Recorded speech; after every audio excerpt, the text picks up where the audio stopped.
Hello and welcome to Mr. C's presentation on multiples. This is basically multiplication answers, okay? When you think of the word multiple, just think of multiplication. The answers to multiplication problems are multiples of different factors. If you don't know what a factor is, I would suggest you learn about factors first. I have a video, check it out, learn about factors, make sure that you are really good with single-digit multiplication, and then you're going to go into multiples and why they're important. So let's jump right in. Why are multiples important? Why do you need to know this stuff? There's a couple good reasons. It's going to help you with division. If you can look at a number and say, ooh, that's a multiple of 3. Okay? It's going to help you to divide that number into groups of 3, which is really important when you actually start using division. So it's a multiplication skill that you're going to use in division as well, which really goes along with cutting things into groups. Okay? So if you look at the number 50 and you say, ooh, that's a multiple of 10. Right? Then you know you can cut that into even groups of 10. All right? You could say, ooh, 50, that's a multiple of 5. You know you can cut that group into even groups of 5, okay? Which really, ultimately, what that shows is you're just a multiplication sensei master, all right? If you can look at numbers and know what they're multiples of and know all of the factors that go into that number, it's really going to help give you a deeper understanding of multiplication. It's going to help you become faster and do some next steps and next level multiplication stuff. So let's go ahead and take a look. Whoops. Okay, we're gonna look at what a multiple is. All right, I'm gonna start right here with this first one.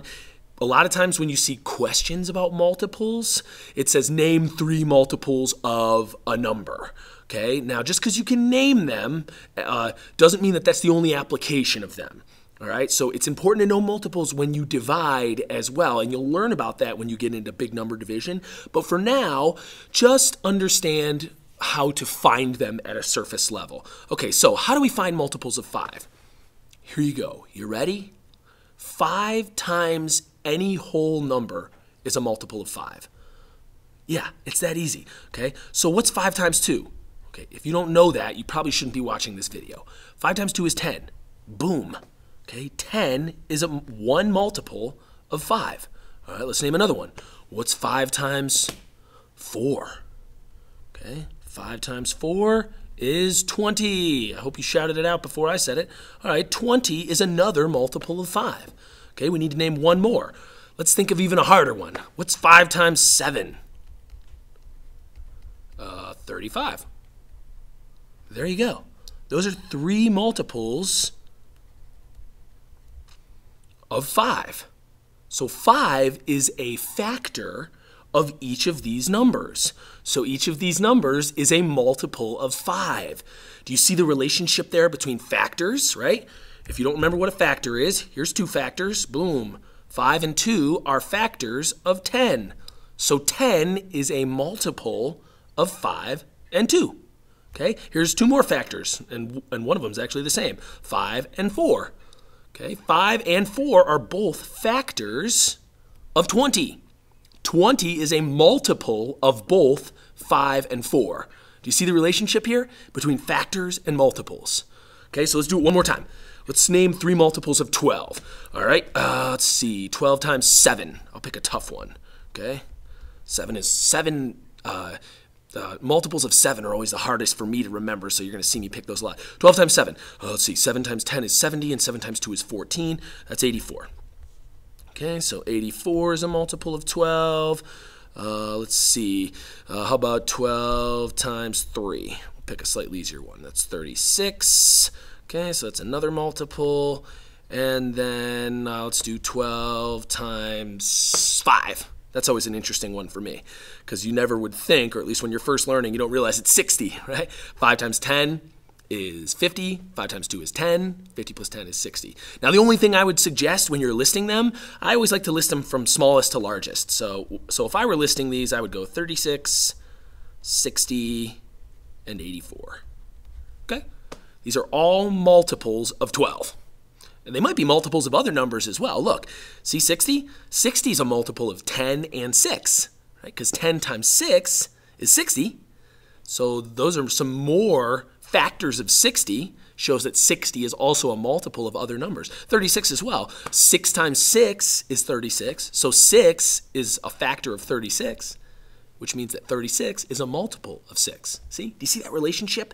Okay? They almost mean the same thing. It's just kind of like which side of the equal sign are you on, right? Look, let me see if I can explain that a little better. Factors, right, are what are being multiplied by each other, and the multiple is the answer. Factors, multiple. Factors, multiple. Make sense?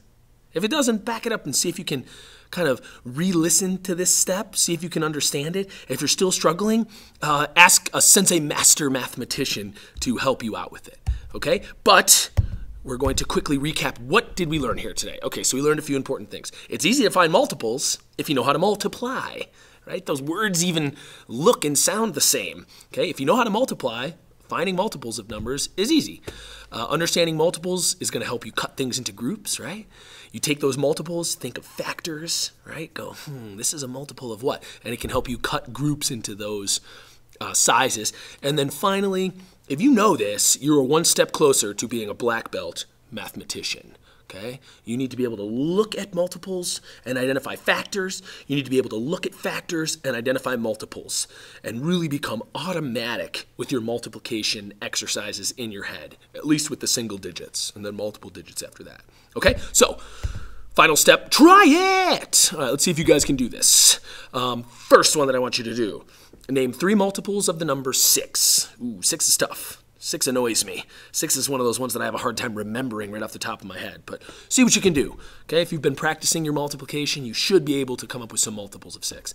And secondly, 3 multiples of the number 11. All right? Write down your answers. Show them to a black belt sensei mathematician.